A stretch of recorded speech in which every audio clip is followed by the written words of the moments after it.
àwọn eléyìí yóò pẹ́ lẹ́wọ̀n o. Àgbẹ̀ kan ni wọ́n pa sínú oko rẹ̀ ní Kwara.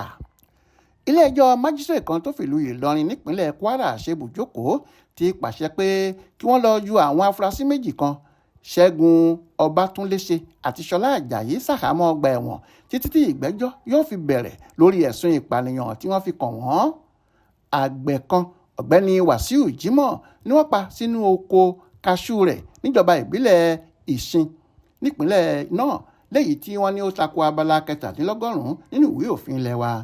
Iléeṣẹ́ ọlọ́pàá ní Kwara ló wọ́ àwọn afurasí ọ̀hún lọ síwájú ilé-ẹjọ́ láti wá ṣàlàyé ara wọn lórí ẹ̀sùn ìpànìyàn àti ìgbìmọ̀pọ̀ tí wọ́n fi kàn wọ́n ọ̀hún.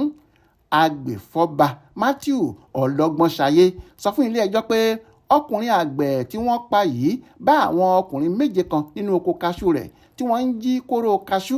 Nítorí pé ọkùnrin yìí ká wọn mọ́bi iṣẹ́ burúkú tí wọ́n ń ṣe ọ̀hún, ní 3 nínú wọn ṣe bẹ̀rẹ̀ sí fi àdá lé ọkùnrin àgbẹ̀ náà kiri, tí wọ́n sì fi àdá náà ṣá wẹ́lẹ́wẹ́lẹ́. Wọ́n tún yìnbọn lù ú, léyìí tó mú kó pàdánù ẹ̀mí rẹ̀ síbi ìṣẹ̀lẹ̀ náà.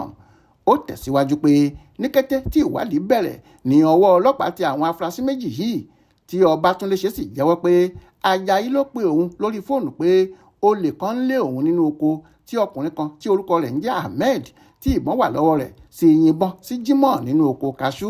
Ṣùgbọ́n àwọn kò mọ̀ pé irọ́ ni Àjàyí ń pa. Báyìí ni ọkùnrin àgbẹ̀ náà ṣe kú ikú gbígbóná.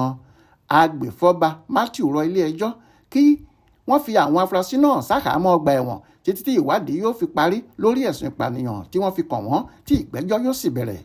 Adájọ́ FB Saliu pàṣẹ kí wọ́n lọ jù wọ́n ṣàhámọ́ lóòótọ́, ìyẹn sí àhámọ́ ọgbà ẹ̀wọ̀n títí tí ìgbẹ́jọ́ yóò fi bẹ̀rẹ̀ lórí ẹ̀sùn ìwà ọ̀daràn tí wọ́n fi kan àwọn méjèèjì náà.